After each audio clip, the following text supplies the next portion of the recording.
नमस्ते दोस्तों, सूरज और पुलिस कमिश्नर साहब दोनों हुए एक। ईशा ने मांगी सूरज से अपनी गलतियों के लिए माफी। सीरियल पति ब्रह्मचारी में आ गया है महा इंटरेस्टिंग सीन। ईशा जो कि एक आईपीएस ऑफिसर है, लेकिन सूरज के जैसे ही दादा भाई वाली सच्चाई जानती है, अपना सारा रिश्ता तोड़कर वो तुरंत ही सूरज को पूरे समाज के सामने बेइज्जती करके पुलिस स्टेशन लेकर आती है। लेकिन पुलिस कमिश्नर जैसे ही सूरज को देखते हैं, वो समझ जाते हैं कि सूरज का असली पावर क्या है और सूरज आखिरकार है क्या चीज। मंत्री के प्रेशर में आकर पुलिस कमिश्नर ने ईशा को टारगेट दिया था दादा भाई को अरेस्ट करने के लिए। लेकिन पुलिस स्टेशन में जैसे ही सूरज को पुलिस कमिश्नर देखते हैं, वो उसे गले लगाते हुए नजर आते हैं और उनकी आंखों में भी आंसू आ जाते हैं। सूरज एक मसीहा और हीरो निकल जाता है, जो कि दादा भाई बनने के बाद भी लोगों की मदद कर रहा था, लोगों को परेशान नहीं कर रहा था। अब कमिश्नर साहब पूरी सच्चाई ईशा के सामने बताएंगे कि सूरज ने ये रास्ता क्यों अपनाया। हाँ दोस्तों, क्योंकि ईशा सूरज के मुंह से कोई भी बात नहीं सुनना चाहती थी, इसलिए पुलिस कमिश्नर खुद ईशा को पूरी सच्चाई बताएंगे। ईशा जो कि सूरज की पत्नी है, जैसे ही उसे दादा भाई की सच्चाई मालूम चलती है, तो वो पत्नी वाला रिश्ता तोड़ देती है। वो सिर्फ यही कहती है कि मैं एक गुंडे की पत्नी नहीं हूँ और तुम्हारे साथ अपना सारा रिश्ता तोड़ती हूँ। लेकिन पुलिस स्टेशन में सूरज जैसे ही जाता है, खुद पुलिस कमिश्नर सूरज को सैल्यूट करते हैं और वहाँ के कुछ पुलिस वाले भी। सूरज जो कि 1 साल पहले एक आईएएस ऑफिसर था, उसने अचानक क्यों अपना आईएएस ऑफिसर का पद छोड़ा, पुलिस कमिश्नर अब पूरी बात बताते हैं। दरअसल दोस्तों, 1 साल पहले जब सूरज के परिवार के साथ वो भयानक घटना घटी थी, तो सूरज ने पहले ही पुलिस कमिश्नर को अपना इस्तीफा दे दिया था। मंत्री और उसके आदमियों को सबक सिखाने के लिए उसने दादा भाई बनने के बारे में कमिश्नर साहब से कह दिया था। कमिश्नर साहब ने एक तरह से सूरज की ईमानदारी को देखते हुए सूरज का दिया हुआ इस्तीफा पत्र अपने पास संभाल कर रखा था। हाँ दोस्तों, सूरज ने आईएएस ऑफिसर वाला पद पूरी तरह छोड़ा नहीं है। दुनिया की नजर में भले ही सूरज एक दादा भाई बन गया था, लेकिन पुलिस कमिश्नर आज भी सूरज को एक आईएएस ऑफिसर ही मानते हैं। उसका टर्मिनेशन वाला लेटर उन्होंने अभी भी संभाल कर रखा था, क्योंकि उनका विश्वास था कि सूरज जैसा बहादुर इंसान और ईमानदार लड़का इंदौर जिले के लिए क्या कुछ नहीं कर सकता। पुलिस कमिश्नर ईशा पर भी बहुत गुस्सा होंगे और कहेंगे कि आपको तो गर्व होना चाहिए कि आपका पति इतना अच्छा इंसान है जो लोगों के लिए एक मसीहा की तरह काम करता है। मैं कभी भी इनके खिलाफ नहीं था, लेकिन मैं भी मजबूरी में था, क्योंकि ऊपर से प्रेशर आ रहे थे, वही मंत्री के प्रेशर आ रहे थे, जिसने इनकी पूरी जिंदगी बदल कर रख दी। जब पुलिस कमिश्नर सूरज के बारे में ये पूरी सच्चाई बताते हैं, तो ईशा की आंखों में आंसू आ जाते हैं कि उसने सूरज को कितना गलत समझा था। सूरज के मुंह पर खुद उसने काले पोती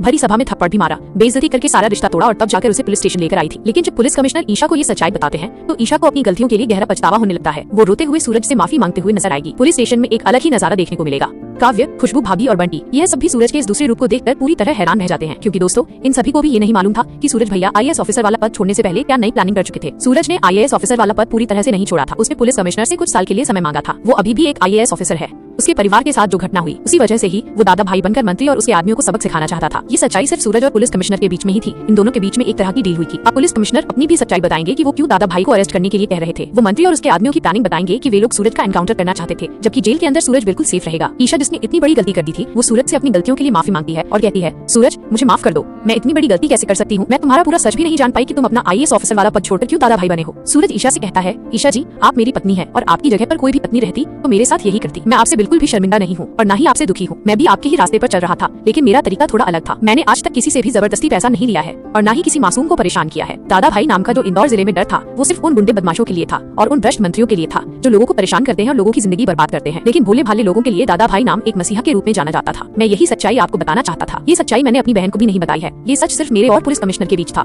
मैं आज भी तुम्हारा वही आईएएस ऑफिसर सूरज हूँ और हमेशा रहूंगा। ये सब सिर्फ थोड़े दिनों के लिए था। जैसे ही मेरा बदला पूरा हो जाता और मैं सबको सबक सिखा देता, तो मैं फिर से अपना वो लेटर कमिश्नर साहब से लेकर फिर से आईएएस ऑफिसर बनकर तुम्हारे सामने सम्मान से खड़ा होता। लेकिन जब तुम आई तो तुमको मुझे ही अरेस्ट करने का टारगेट मिल गया और मैं आपको परेशान होता हुआ नहीं देख सकता था। ईशा जी, अब ईशा और सूरज दोनों खुद से वचन लेते हैं कि वे मंत्री और उसके आदमियों को कड़ी से कड़ी सजा दिलाएंगे और इंदौर शहर की जनता को बता देंगे कि असली गुनहगार कौन है। सूरज और ईशा दोनों अब फिर से एक हो जाते हैं। आगे की ऐसी ही लेटेस्ट जानकारी के लिए हमारे चैनल पर बने रहिए।